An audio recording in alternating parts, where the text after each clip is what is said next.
नमस्कार, मैं हूं प्रशांत और पिछले दिनों आप एक फिल्म की काफ़ी चर्चा सुन रहे होंगे जिसका नाम है ओ माय गॉड 2। जब चर्चा सुनी होगी तो दिमाग में बहुत सारे सवाल भी आए होंगे और आपने सोचा होगा कि यार वो सवालों के जवाब देने वाला कोई हो। तो आज आपकी तरफ से मैं सवाल पूछूंगा और मेरे सामने है फिल्म के लीड कास्ट, साथ में यामी गौतम और पंकज त्रिपाठी। बहुत बहुत शुक्रिया बात करने के लिए। धन्यवाद। Thank you Prashant ji.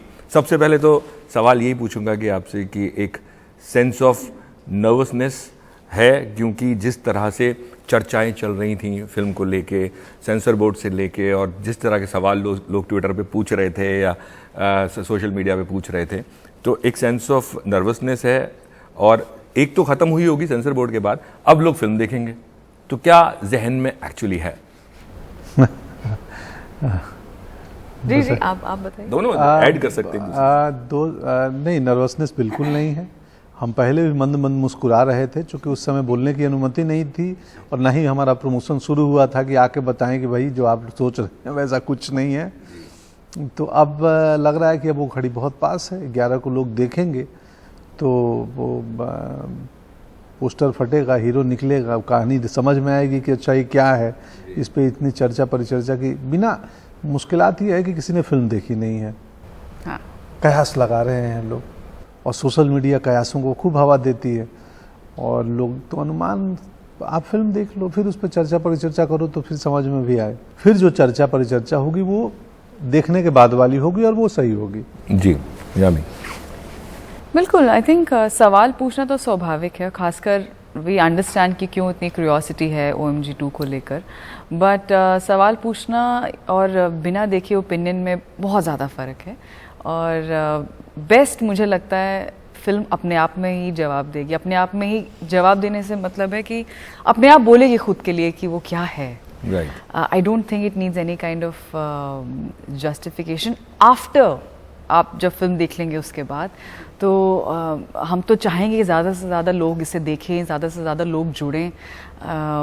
हम जिस तरह की फिल्में हम करते हैं, मैं हूँ, पंकज जी हैं, अक्षय जी हैं, डॉक्टर द्विवेदी ऑफ कोर्स हर कोई उन्हें जानता है, उनका लिटरेचर में कोई जवाब नहीं है इंडस्ट्री में, या अमित राय ऑफ कोर्स उनकी पहली फिल्म है, इससे पहले एक शॉर्ट फिल्म कर चुके हैं। बट जिस तरह का वो पैशन रखते हैं कि ये कहानी आगे आनी चाहिए, आई थिंक अपने आप में मुझे लगता है ये फिल्म हम अपनी ऑडियंस को समझते हैं। हम भी अपनी ऑडियंस के साथ कुछ ऐसा सडनली नहीं प्रेजेंट करेंगे जो हमें लगेगा कि आप तैयार नहीं हैं, है ना। अगर 2012 में अगर विकी डोनर जैसी फिल्म एक सक्सेस बन सकती है, एक फैमिली फिल्म, पारिवारिक फिल्म बन सकती है, आज हम Oh my God भी फर्स्ट पार्ट। जी बिल्कुल आज हम 2023 में हैं और ये सब्जेक्ट ज़्यादा नहीं तो कम से कम उतना ही इम्पॉर्टेंट है। मुझे लगता है तो ज़्यादा है, क्योंकि बच्चों की एजुकेशन को लेकर है। और लोग, मुझे पूरा विश्वास है ऑडियंस पर कि वो आएंगे, उन्हें फिल्म पसंद आएगी। ऑफ कोर्स ह्यूमर है, पंकज जी तो है तो कैसे नहीं होगा ह्यूमर इन्हीं के अंदाज में। खड़े और बहुत पसंद कर रहे हैं लोग। अक्षय जी है और कोर्ट रूम ड्रामा है, और इस तरह का ड्रामा या इस तरह का नहीं है कि आपको कुछ अनरियलिस्टिक लगे। दोनों ही पक्ष जो हैं आपको लगेगा वो भी सही है, वो भी सही है। राइट। अपने वो लिखाई की खूबसूरती है। तो आई फील मुझे लगता है, मुझे पूरा भरोसा है हमारी ऑडियंस पे कि ऑडियंस जरूर आएगी और हमें हमारी फिल्म को पसंद करेगी। 2 सवाल है नेक्स्ट, दोनों में से कोई भी जवाब दे सकते हैं कि अगर ये फिल्म CBFC इतना वक्त नहीं लेती पास करने में तो शायद कम जिस तरह का विवाद हो रहा था वो होता, पहली चीज़। दूसरा, आपको क्या लगता है वक्त बदल चुका है? जैसे आपने विकी डोनर की बात की, ओ माय गॉड फर्स्ट की बात की, है ना। अभी आज के डेट में वक्त बदल चुका है और प्रोग्रेसिव होने की जगह हम वक्त वापस थोड़ा पीछे जा रहे हैं क्या? नहीं, पीछे नहीं जा रहे हैं। आजकल सोशल मीडिया के दौर में भावनाएं बहुत आसानी से आहत हो जाती हैं। कई बार बिना जाने, जैसे इस फिल्म के संदर्भ में बिना देखे बिना जाने भी लोग बातें करने लगे और कहानियां बनाने लगे। मैंने तो इस फिल्म के 3-4 वर्जन खुद पढ़ लिए सोशल मीडिया पे। इसके बारे में कहानी है, उसके बारे में कहानी है, और मुझे मुस्कुराता था। तो मेरे ख्याल में पूरी कहानी आउट हो गई एक तरह से, अगर आप देखें तो लोगों ने अपनी तरह से जो कहानी कई वर्जन आउट हुए हैं, अपने वर्जन। जी। तो आप आजकल ना सोशल मीडिया हमें प्रतिक्रियावादी बना रहा है, रिएक्शनरी की, हर चीज़ में रिएक्शन अपनी दे दो। पहले जानो, समझो, थोड़ा चिंतन मनन करो, फिर प्रतिक्रिया दो। हमारी परंपरा तो यही रही है कि आप समझिए उसके बाद बोलिए। पर मुझे लगता है कि जैसे मैं कह रहा था कि अगर सीबीएफसी में नहीं होता, इतने दिन नहीं अटकता, तो शायद ये नहीं होता। ये भी संभव है, ये भी संभव है। हमें तो लगता था कि ये फिल्म टीनेजर के समस्याओं को, इश्यूज को लेकर बनी है, उनकी कहानी कहती है, तो थोड़ा सरप्राइज था ये सर्टिफिकेट मिलना भी। आज ही हमें किसी पत्रकार बंधु से पता चला कि यूएई में 12+ सर्टिफिकेशन है इस फिल्म का। जी हाँ, मैंने भी पढ़ा अभी वो। हाँ, तो और वो करेक्ट एज ग्रुप भी है, मुझे हमें भी लगता है वो लगता है कि वो अप्रोप्रिएट correct age बिल्कुल group है। सही है, बट क्योंकि ठीक है, जो बीत गई सो बात गई।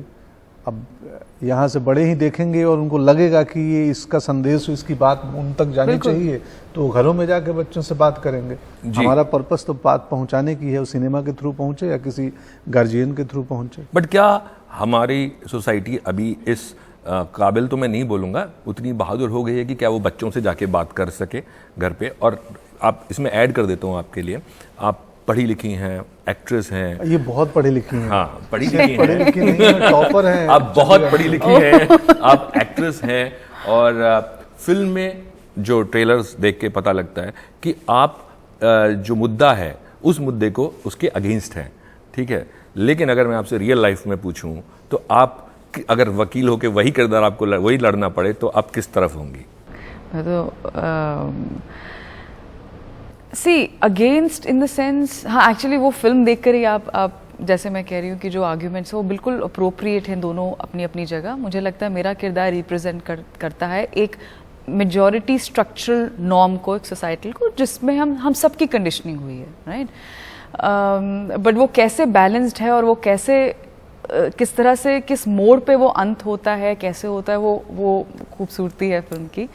जहाँ तक कि पर्सनल आप बात की जाए, मुझे लगता है definitely it's need of the hour sex education, क्योंकि मुझे लगता है किसी भी स्टूडेंट के जीवन में जो आप फॉर्मल एजुकेशन इन सालों में जो आप लेते हैं, खासकर 10 से 16-17 साल, वो बहुत इम्पॉर्टेंट है। खासकर आजकल के दौर में जहाँ पे इंटरनेट है, हर चीज़ के ऊपर, अच्छा आप क्या पी रहे हैं, नहीं ये आपको नहीं पीना चाहिए, इसमें ना किस में पी रहे हैं, वो नहीं वो तो उसमें पीना ही नहीं चाहिए, ये कौन से फूल हैं, वो फूल ठीक नहीं है आपके लिए।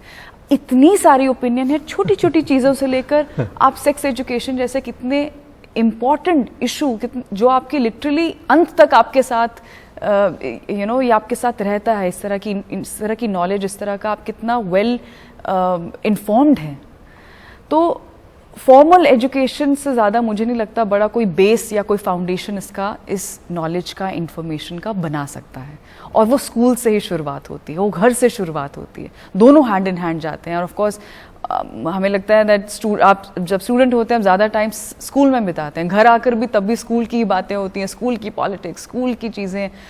Growing up we all bin through our own complexes, questions, insecurities, तो जिज्ञासा होती है, बहुत कुछ है। तो that's the best way we feel, one of the most sorted clean way is through formal education.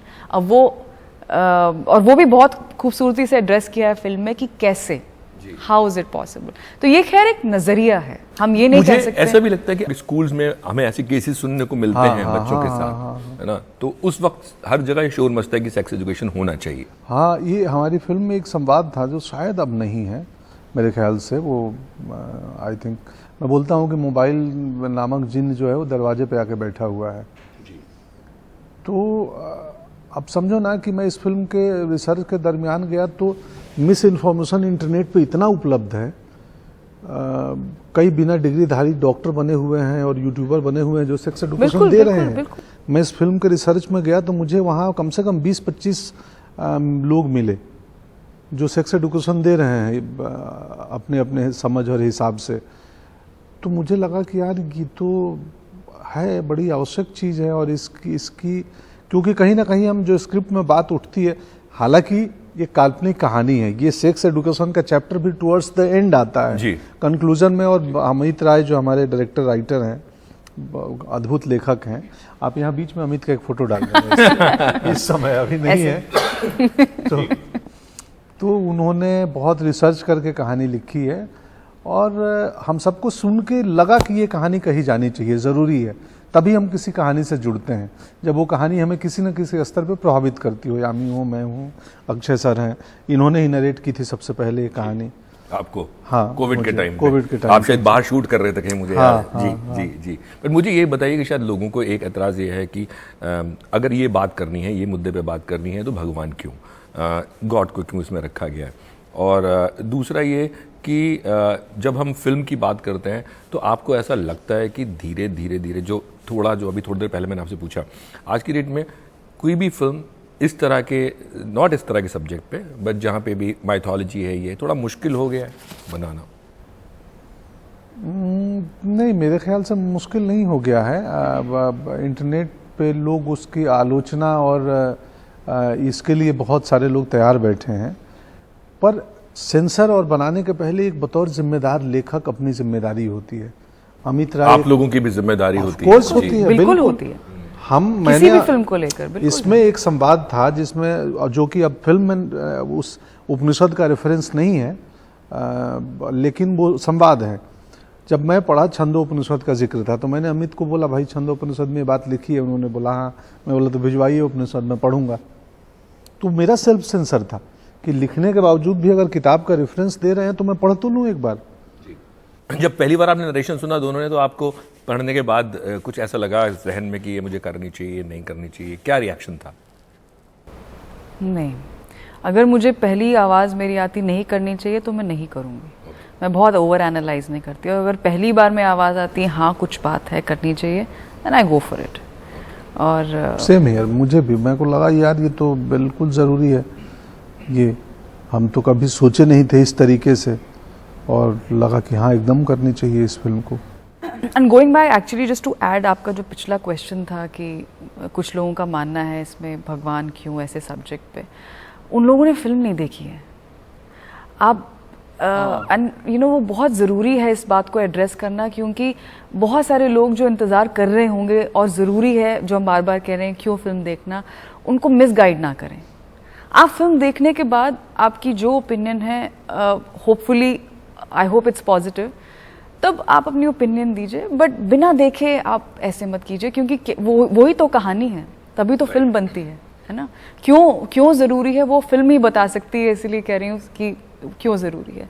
And that's the only thing I will request. और मेरे ख्याल में इस फिल्म के लिए, क्या किसी भी फिल्म के लिए ऐसा नहीं होना चाहिए कि बिना देखे आप उसके ऊपर एतराज करें। तो मेरे ख्याल में लोग देख लेंगे 11 तारीख को, और देखने के बाद उनकी जो भी सवाल है उनके दिमाग में, उनके हल जवाब उनको मिल जाएंगे। बहुत बहुत शुक्रिया बात करने के लिए। वक्त इतना ही है, अब वक्त खत्म होता है। Thank you, thank you so much.